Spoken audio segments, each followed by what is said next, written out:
अगर आप मेरे चैनल पर आए हैं तो कृपया चैनल को सब्सक्राइब करने के साथ साथ बेल आइकन पर क्लिक करके ऑल पर क्लिक कर देना जी। नमस्कार दोस्तों, हमारे चैनल में आप सभी का स्वागत है। दोस्तों, आज हम भगवत गीता से संबंधित श्रीमद् भगवत गीता अध्याय 5 कर्म संन्यास योग वैराग्य का योग के बारे में सुनेंगे। तो आइए दोस्तों सुनते हैं। इस अध्याय में कर्म संन्यास के मार्ग की तुलना कर्मयोग के मार्ग के साथ की गई है। श्री कृष्ण बताते हैं कि दोनों मार्ग एक ही लक्ष्य की ओर ले जाते हैं और हम इनमें से किसी एक का चयन कर सकते हैं, लेकिन कर्म का त्याग तब तक पूर्ण रूप से नहीं किया जा सकता जब तक मन पुनर्तः शुद्ध न हो जाए, और मन की शुद्धि भक्ति के साथ कर्म करने से प्राप्त होती है। इसलिए कर्मयोग बहुसंख्यक लोगों के लिए उपयुक्त विकल्प है। कर्मयोगी अपने सांसारिक दायित्वों का निर्वहन शुद्ध बुद्धि के साथ करते हुए अपने कर्म फलों की आसक्ति का त्याग कर उन्हें भगवान को अर्पित करते हैं। इस प्रकार से वे पाप से उसी प्रकार से अप्रभावित रहते हैं जिस प्रकार से कमल के पुष्प का पत्ता जल में तैरता है किंतु जल उसे स्पर्श नहीं कर पाता। ज्ञान के आलोक में वे शरीर को नवद्वारों के एक नगर के रूप में देखते हैं जिसमें आत्मा निवास करती है। इसलिए वे न तो स्वयं को कर्म का कर्ता और न ही कर्म का भोक्ता मानते हैं। वे ब्राह्मण, गाय, हाथी और कुत्ते का मांस भक्षण करने वाले चांडाल को एक समान दृष्टि से देखते हैं। ऐसे सच्चे संत भगवान के दोषरहित गुणों को अपने भीतर विकसित करते हैं और परम सत्य में स्थित हो जाते हैं, किंतु सांसारिक लोग ये जाने बिना कि इंद्रिय विषयों के संपर्क से मिलने वाले सुख वास्तव में कष्टों के कारण है, अतः वे अज्ञानता के कारण इंद्रिय विषयों से मिलने वाले सुखों को प्राप्त करने का प्रयास करते हैं। लेकिन कर्मयोगी इनसे प्रसन्न नहीं होते, बल्कि इसकी अपेक्षा वे अपने भीतर भगवान के आनंद की अनुभूति करना पसंद करते हैं। आगे यह अध्याय संन्यास के मार्ग का वर्णन करता है। कर्म संन्यासी अपने मन, इंद्रियों और बुद्धि को नियंत्रित करने के लिए तपस्या करते हैं। इस प्रकार से वे बाह्य सुख के विचारों को बहिष्कृत कर इच्छा, भय और क्रोध से मुक्त हो जाते हैं। तब फिर वे भगवान की भक्ति के साथ अपनी तपस्या को संपूर्ण करते हैं और चिरस्थायी शांति प्राप्त करते हैं। अर्जुन ने कहा, हे कृष्ण, पहले आपने कर्म संन्यास की सराहना की और आपने मुझे भक्ति युक्त कर्मयोग का पालन करने का उपदेश भी दिया। कृपा पूर्वक अब मुझे निश्चित रूप से अवगत कराएं कि इन दोनों में से कौन सा मार्ग अधिक लाभदायक है। परम भगवान ने कहा, कर्म संन्यास और कर्मयोग दोनों मार्ग परम लक्ष्य की ओर ले जाते हैं, लेकिन कर्मयोग कर्म संन्यास से श्रेष्ठ है।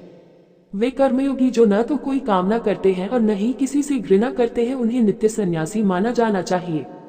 हे महाबाहु अर्जुन, सभी प्रकार के द्वंद्वों से मुक्त होने के कारण वे माया के बंधनों से सरलता से मुक्ति पा लेते हैं।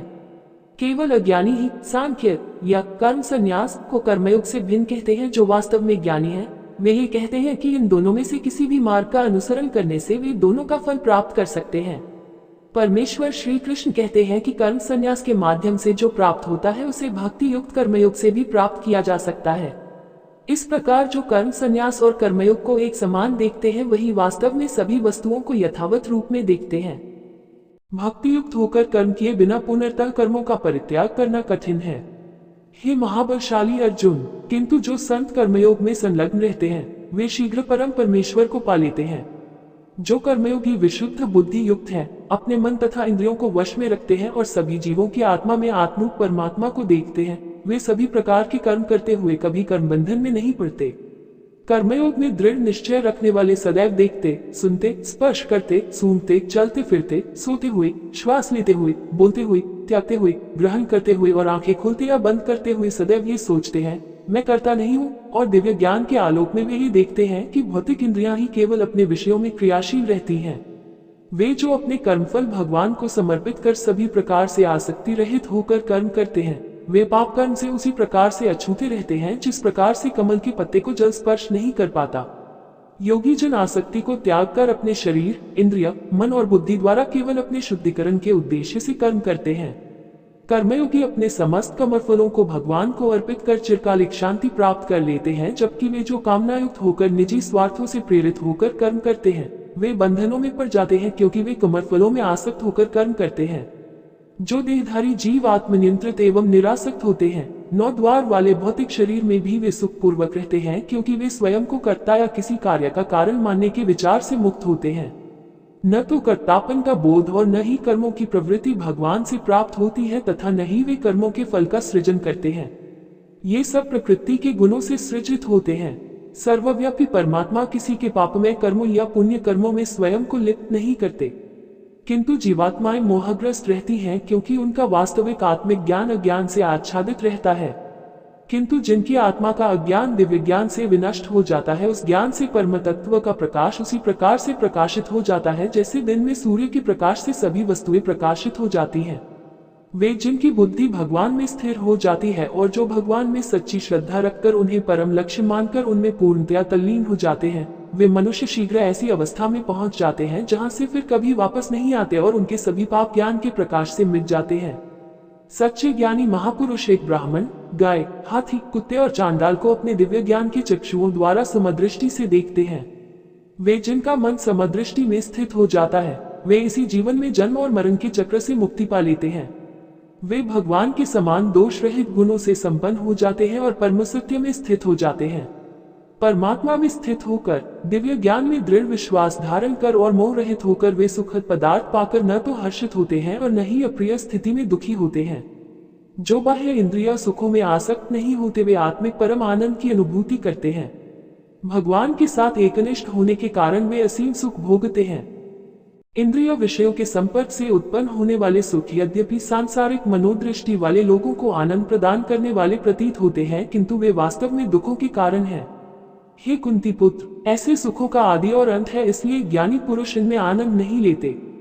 वे मनुष्य ही योगी हैं जो शरीर को त्यागने से पूर्व कामनाओं और क्रोध के वेग को रोकने में समर्थ होते हैं। केवल वही संसार में सुखी रहते हैं। जो अंतर्मुखी होकर सुख का अनुभव करते हैं, वे भगवान को प्रसन्न करने में ही आनंद पाते हैं और आत्मिक प्रकाश से प्रकाशित रहते हैं। ऐसे योगी भगवान में एकीकृत हो जाते हैं और भौतिक जीवन से मुक्त हो जाते हैं। आंतरिक प्रकाश दिव्य ज्ञान है जो भगवान की कृपा द्वारा हमारे भीतर अनुभूति के रूप में तब प्रकट होता है जब हम भगवान के शरणागत हो जाते हैं।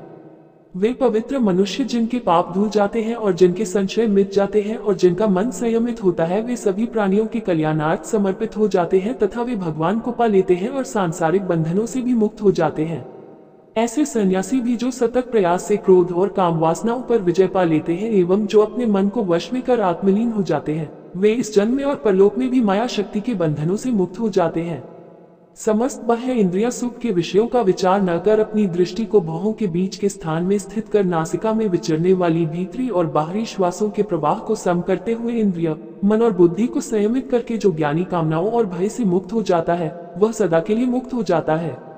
जो भक्त मुझे समस्त यज्ञों और तपस्याओं का भोक्ता, समस्त लोकों का परम भगवान और सभी प्राणियों का सच्चा हितैषी समझते हैं, वे परम शांति प्राप्त करते हैं।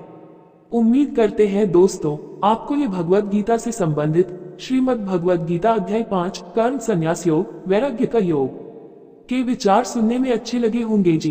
दोस्तों, आपको ये विचार सुनने में अच्छे लगे हैं तो कृपया करके चैनल को सब्सक्राइब जरूर करें। इसी के साथ विदा लेते हैं दोस्तों। कल फिर भगवद गीता का इससे अगला भाग लेकर हाजिर होंगे।